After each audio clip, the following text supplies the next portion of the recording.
Salam la famille, c'est Krunk Data, j'espère que vous allez bien.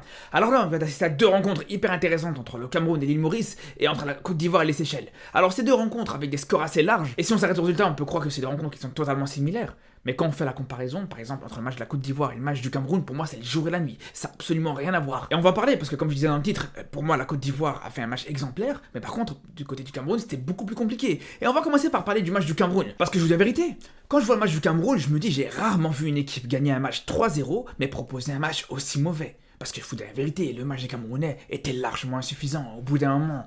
Quand t'affrontes l'île Maurice, qui est une équipe qui est largement à ta portée, une équipe qui a la plupart de ses joueurs qui sont même pas pros, et qui ont même pas au final comme objectif de se qualifier à la prochaine Coupe du Monde, eux déjà leur premier objectif c'est de se qualifier à une CAN, parce qu'ils en ont seulement joué une seule dans leur histoire. Donc quand t'es le Cameroun, grande nation africaine, l'une des plus grandes nations africaines pour pas dire la plus grande, avec 5 CAN gagnées, avec un record de qualification en Coupe du Monde pour une équipe africaine, avec un palmarès incroyable, je suis désolé, t'as pas le droit de galérer comme ça contre une équipe de l'île Maurice, qui a comme seul palmarès d'avoir gagné la Coupe des îles. C'est vraiment quelque chose qui existe. La Coupe des îles, ils ont joué une petite coupe contre les Maldives, contre les Seychelles, contre toutes ces îles-là, et ils ont gagné cette coupe. Je savais même pas que ça existait. C'est leur seul palmarès. Donc aujourd'hui, quand on voit les Camerounais galérer comme ça, alors qu'on parle d'une équipe qui a même pas un an d'ici, elle a battu le Brésil, je suis désolé, mais tu peux pas accepter. Alors, c'est vrai, peut-être que je serais un petit peu dur avec cette équipe du Cameroun, parce qu'à côté, justement, la Côte d'Ivoire montre tout ce qu'il fallait faire dans ce match-là. On y reviendra, on reparlera du match de la Côte d'Ivoire un peu plus tard dans cette vidéo. Mais tout ça pour dire, non, quand t'es le Cameroun, tu peux pas être aussi mauvais dans ce match, tu peux pas avoir autant de déchets dans son jeu, tu peux pas autant galérer, tu peux pas être aussi poussif dans cette rencontre. Alors on sait que cette équipe du Cameroun de Rigobert Song, elle a des lacunes, on sait qu'actuellement elle est pas au meilleur de sa forme, mais on s'entendait quand même à voir ces Camerounais proposer un meilleur match. Quand on voit que les Camerounais ils ont galéré sur quasiment toute la première mi-temps, qu'ils ont vraiment tardé avant de marquer un but, quand on voit justement qu'ils ont douté sur plusieurs moments du match, et qu'il y a un moment donné, l'île Maurice aurait même pu revenir au score, parce que sur l'action où Onana se blesse justement, ben encore une fois, comme 2 ou 3 fois sur cette deuxième mi-temps, le Cameroun se fait avoir sur une contre-attaque avec un long ballon dans le dos de la défense camerounaise. Et pour moi, dans un match comme ça, t'as pas le droit de douter. C'est un match qui est censé te mettre en confiance. C'est un match qui est censé, justement, te mettre dans les meilleures conditions pour aborder ces qualifications pour la Coupe du Monde. Voire même pour préparer la CAN qui arrive. Parce que là, t'as affronté l'équipe la plus abordable. Parce qu'après, voilà, le niveau, il va augmenter. Alors, heureusement pour le Cameroun, ils sont pas forcément dans le groupe le plus difficile. Les plus gros adversaires qu'ils ont dans ce groupe, c'est peut-être l'Angola, le Cap-Vert et la Libye. Mais quand on voit justement que contre l'île Maurice, t'as du mal à te procurer des occasions, t'as du mal à assurer tes passes, à assurer tes contrôles, on se pose vraiment des questions. Parce que le problème au final dans ce match-là, de la part des Camerounais, c'est que je pense que s'ils ont réussi à battre l'île Maurice, c'est tout simplement parce qu'ils les ont eu à l'usure. C'est parce qu'au bout d'un moment, t'as quand même remarqué qu'il y avait une différence entre des joueurs pros du côté camerounais et des joueurs qui n'étaient pas pros, qui n'avaient pas l'habitude des matchs comme ça avec de l'intensité du côté des Mauriciens. Et ça, c'est vraiment ce qui a beaucoup aidé les Camerounais, parce qu'on a vraiment vu qu'entre la 40e et la 60e minute, on a vu justement les Mauriciens, ils étaient cuits. Ils étaient complètement cramés physiquement. On a vu que pour faire les efforts défensifs, c'était plus compliqué parce que c'est vrai qu'ils ont fait une grosse première mi-temps, les Mauriciens, faut le dire. Défensivement, ils étaient en place. Ils étaient là, ils étaient présents sur les replis défensifs, etc. Mais justement, quand la fatigue elle a commencé à s'installer, à partir de la 40e minute jusqu'à la 60e minute, où ce qui a commencé à avoir justement le quadruple changement qui s'est fait quasiment coup sur coup du côté des Mauriciens, c'est là justement on a commencé à avoir des belles choses du côté du Cameroun, que ce soit Castelletto et Christopher Wu qui sont montrés un petit peu dangereux sur les débordements, les petites combinaisons sur le côté droit entre Tchamadeu et Mbemo, les petites percussions des milieux de terrain que ce soit Boinguissa ou même Neyou. Mais après ça, comme je vous dis, dès que les Mauriciens ils ont fait leur changement, c'est fini. Là ça s'est calmé d'un coup. Là directement, comme je vous dis, les Camerounais ils se sont même mis en danger. C'est là où il y a eu, comme je vous disais, la blessure d'Onana, parce qu'il y a eu une occasion un peu dangereuse de la part des Mauriciens. Il y a eu à ce moment-là 2 contre-attaques plus ou moins dangereuses du côté de l'île Maurice. Les Camerounais ils se sont montrés moins dangereux offensivement. Il y a eu même des séquences de possession du côté des Mauriciens sur cette période-là. Jusqu'à voir un petit peu à la fin, encore une fois, de nouveau, où les Mauriciens, à cause du manque de préparation pour ce genre de match, à cause d'un manque de professionnalisme, parce que c'est pas des joueurs pros pour la plupart, comme je vous disais, de nouveau, on les voit, ils ont sombré, et c'est ce qui a sauvé le Cameroun. C'est clairement ce qui a sauvé le Cameroun. Et il faut voir juste les buts. Quand tu vois que t'as le but de la première mi-temps qui se fait dans le temps additionnel de la première mi-temps, et que les 2 derniers buts, ils sont à la 87e et à la 92e en fin de match, au bout d'un moment, faut pas faire de calcul très longtemps pour comprendre que si le Cameroun a pu gagner ce match et si le Cameroun a pu largement s'imposer, c'est juste parce que physiquement, les Camerounais étaient préparés. C'est parce qu'au Cameroun, c'est des joueurs professionnels, donc ils ont un minimum de conditions physiques, et du côté des Mauriciens, c'était plus compliqué. Mais ça, c'est un problème. C'est réellement un problème. Le seul point positif du match du côté du Cameroun, c'est qu'ils étaient en forme physiquement, qu'ils ont su courir un petit peu.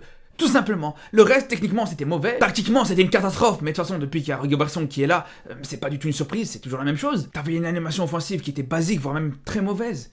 Les seules fois où le Cameroun était un petit peu dangereux, c'était justement quand il était un petit peu poussif, c'est quand justement sur plusieurs comptes favorables, ils arrivent à se montrer dangereux, comme sur le premier but d'Mbemo. Pareil sur le deuxième but, c'est un peu la même chose. T'as Nkoudou qui profite d'un ballon qui traîne dans la surface, qui lui revient dans les pieds, il avait absolument rien demandé. C'est un défenseur mauricien qui rate son dégagement. Et après ça, son tir, il va aller contrer un défenseur, il va toucher le gardien mauricien pour aller finir au fond. C'est pas des buts, ça, je suis désolé, c'est du flipper, c'est plus du football. Au final, l'une des seules situations offensives intéressantes du côté camerounais, c'était justement sur le troisième but. Là, pour le coup, voilà, débordement sur le côté gauche, centre, voilà, là c'est propre. Mais bon, à ce moment-là, comme je vous disais, t'as une équipe mauricienne qui est complètement cramée. Est-ce qu'il y a vraiment un mérite à ce moment-là de mettre un but comme ça? C'est pour ça, franchement, la vérité, c'est pour ces raisons-là que pour moi, le score reflète pas le match. Je vous le dis. C'est l'un des 3-0 les plus mauvais que j'ai vu de ma vie. Et là, pour moi, les Camerounais, je vous le dis, doivent vraiment faire très attention. J'en parlais justement hier par rapport au match d'Algérie, où je disais que justement les Algériens ont joué leur match leur plus facile contre la Somalie. Là, c'est la même chose. Tu joues à domicile.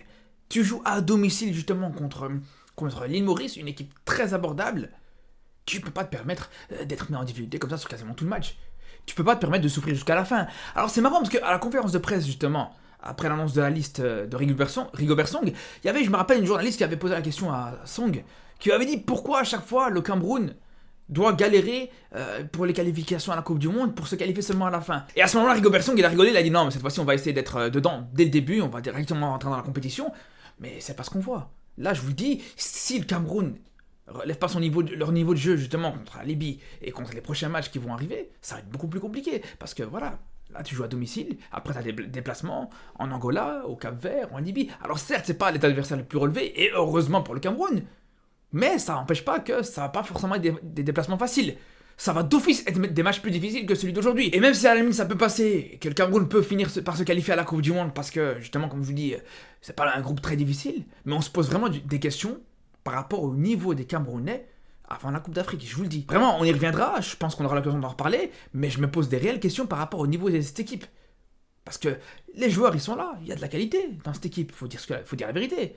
Mais encore une fois, j'ai des doutes jusqu'au bout par rapport à Rigobert Song. Par contre, du côté de ce match Côte d'Ivoire-Seychelles, je vous dis la vérité. Quand je vois ce match de la Côte d'Ivoire contre les Seychelles, c'est exactement comme ça que pour moi, une grande nation africaine doit se comporter contre des équipes comme ça. Alors je vous dis pas que toutes les équipes doivent gagner 9-0, mais pour moi, quand t'es une grande nation africaine, quand t'as des joueurs pros dans ton équipe, quand t'as de la qualité dans ton effectif, tu dois le montrer à l'adversaire. L'adversaire, il doit le sentir. À aucun moment, les Ivoiriens, ils ont laissé ne serait-ce qu'une seule seconde aux Seychelles pour commencer un petit peu à prendre en confiance.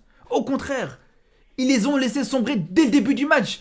Dès le début du match, même avant l'ouverture du score de la Côte d'Ivoire, on a senti une domination technique. On a vraiment senti la différence entre des joueurs pros, des joueurs de haut niveau et des joueurs, voilà, qui font ce qu'ils peuvent. Et quand on voit d'autres matchs, par exemple, comme le match du Cameroun contre l'île Maurice, quand on voit le match du Nigeria contre les Lesotho, quand on voit le match d'Algérie contre la Somalie, on n'a pas ressenti cette différence totale. Pourtant, la différence et l'écart entre les deux équipes, elle est la même. Mais les Ivoiriens, pour le coup, là, ils t'ont encore fait plus ressentir cette différence. Là, ils t'ont dit clairement, là, vous êtes les Seychelles, nous, on a la Côte d'Ivoire, vous jouez chez nous, vous n'allez pas commencer à nous marcher dessus. Ils leur ont clairement dit, vous êtes bien gentils avec votre île paradisiaque, mais aujourd'hui, même une occasion, vous n'allez pas l'avoir. Même espérer marquer un but, vous n'allez pas l'espérer. Et dans un match comme ça, comme je vous disais, c'est ce qu'on attend de ce genre d'équipe. C'est de prendre en confiance. C'est que certains joueurs, comme des joueurs un peu plus jeunes, comme je parle par exemple de Konaté, le joueur de Salzbourg qui a 19 ans, ben il a pu prendre en confiance. Il a pu mettre ses premiers buts, ses 2 premiers buts justement dans ce match-là. Pareil pour le petit Indagra de Brighton. Il s'est amusé. Il t'a fait des choses monstrueuses sur son côté droit. C'était stratosphérique ce qu'il a pu faire. Et je parle pas juste de son but, parce que déjà c'est un très beau but qu'il a pu mettre, mais même avant son but, ce qu'il te fait, c'est exceptionnel. Techniquement, il t'a bien fait comprendre qu'il était au-dessus. Il réussissait tous ses dribbles. Même les centres, à chaque fois, avec ses centres, il était dangereux. D'ailleurs, sur le premier et le troisième but, ou en tout cas sur les 2 premiers pénaltys, ça vient d'un centre de sa part. Donc vraiment, il t'a fait du sale sur son côté droit, faut dire la vérité. Pareil pour le milieu de terrain ivoirien, quand on dit à chaque fois l'un des meilleurs milieux de terrain d'Afrique, quand on dit à chaque fois Sangaré, Kessié et Fofana, c'est des joueurs incroyables, c'est un très beau milieu de terrain. Aujourd'hui, ils t'ont bien fait comprendre. À chaque fois, il te régalait justement, c'est Adingré qui partait sur le côté droit. Là, t'as vraiment des milieux de terrain qui t'apportent de la verticalité et qui sont super bien utilisés par Jean-Louis Gasset. Parce qu'il faut rendre aussi hommage, parce que le jeu de la Côte d'Ivoire, s'il est aussi beau, s'il est aussi fluide aujourd'hui, c'est en grande partie grâce à ce coach-là. Parce que c'est bien beau d'avoir des milieux de terrain de cette qualité-là, mais il faut encore les utiliser, et bien les utiliser, réussir à les associer ensemble, réussir à faire en sorte qu'ils aient des automatismes entre eux, qu'ils aient des automatismes avec l'attaque devant eux. Et là, justement, on l'a bien vu dans ce match. Parce que les ballons qui donnaient vers l'avant, la verticalité qu'ils apportaient à cette équipe-là, on on l'a bien vu. Et en plus, même au-delà de ça, même dans leur jeu sans ballon, on les voyait souvent justement se rendre disponibles dans les espaces. On les voyait souvent justement se placer de manière hyper intelligente. Parfois, on pouvait voir par exemple Kessié monter, les deux autres rester. Parfois, on pouvait voir Fofana monter, les deux autres rester aussi. Ça bougeait beaucoup, c'était très mobile, c'était très fluide. Ça a laissé aucune chance aux Seychelliens. Et voilà ce qu'on attend dans un match comme ça. On attend justement que les joueurs prennent en confiance, que les joueurs profitent de, entre guillemets, la faiblesse de l'adversaire pour pouvoir s'exprimer. On attend aussi d'avoir une animation offensive très fluide, que l'équipe profite justement, encore une fois, de la faiblesse de l'adversaire pour mettre en place des petits circuits préférentiels, pour mettre en place justement des petits placements qui peuvent mettre en difficulté l'adversaire. Et surtout, ce qu'on attend dans un match comme ça, c'est de donner du spectacle aux supporters. Et là, c'est clairement ce qui s'est passé. Et rien que pour ça, respect à ces joueurs-là. Même à 6-0, même à 5-0, ils continuaient à attaquer. Ils voulaient continuer à marquer, ils voulaient continuer à donner du spectacle. Et là, on l'a bien vu. Les supporters ivoiriens, ils ont pris énormément de plaisir. Parce que justement, quand on voit le match du Cameroun, on a clairement vu une grosse différence entre les supporters camerounais et les supporters ivoiriens. Les supporters ivoiriens, ils se régalaient. Ils étaient heureux, ils étaient contents de voir ce match-là. Par contre, du côté du Cameroun, quand tu vois qu'il y a un supporter qui rentre sur le terrain, tu crois vraiment qu'un supporter il va rentrer sur le terrain si t'as un match de qualité en face de lui? Non. Si t'as un match de qualité avec beaucoup de buts, beaucoup d'occasions, beaucoup de gestes techniques, etc., vous croyez vraiment que le supporter il va descendre sur le terrain? Non, il va rester à sa place, il va manger ses chips comme tout le monde et regarder le match, c'est tout. Et d'ailleurs, il y a une chose qui montrait vraiment que les Ivoiriens ils avaient vraiment à cœur de faire un gros match, qu'ils avaient à cœur de mettre un maximum de buts, c'est de voir par exemple à la 59e minute, la Côte d'Ivoire gagne 4-0. Et tu vois encore Sangaré qui s'énerve parce qu'il y a une occasion qui a été ratée par son équipe. Ils gagnent 4-0, ils ont fait le taf, ils ont largement rempli le travail. Et malgré ça, tu vois, il est encore énervé, il va encore en mettre des buts. Il va encore voir son équipe marquer. Et là, je vous dis, avec ce match de la Côte d'Ivoire contre les Seychelles, qui à la base, c'était pas le match qui faisait le plus rêver, qui a été pour le coup spectaculaire, qui a vraiment été intéressant à suivre, qui m'a donné beaucoup de plaisir personnellement aussi. Moi, je vous le dis, je vous l'annonce déjà, on en reparlera de toute façon dans les prochains jours, mais je vous dis que le match contre la Gambie, ça va vraiment être aussi une très belle affiche. Quand on connaît la petite rivalité qui est entre les deux équipes, quand on connaît la proximité aussi géographique entre les deux équipes qui fait que c'est un derby au final entre la Côte d'Ivoire et la Gambie, quand on sait que du côté des Gambiens aussi ça joue très bien, ça propose des bons matchs aussi, ça propose des belles performances, ça va vraiment être un très bon match. Vraiment, j'ai hâte de voir ce match-là lundi. Et de toute façon, bien sûr, on aura aussi l'occasion d'en reparler. En attendant, je vous retrouve avec les prochaines affiches entre le Sénégal et le Soudan du Sud, entre l'Algérie et le Mozambique aussi. Ça va être un match intéressant à suivre. Bref, on se dit à très très vite. Et surtout d'ici là, prenez soin de vous.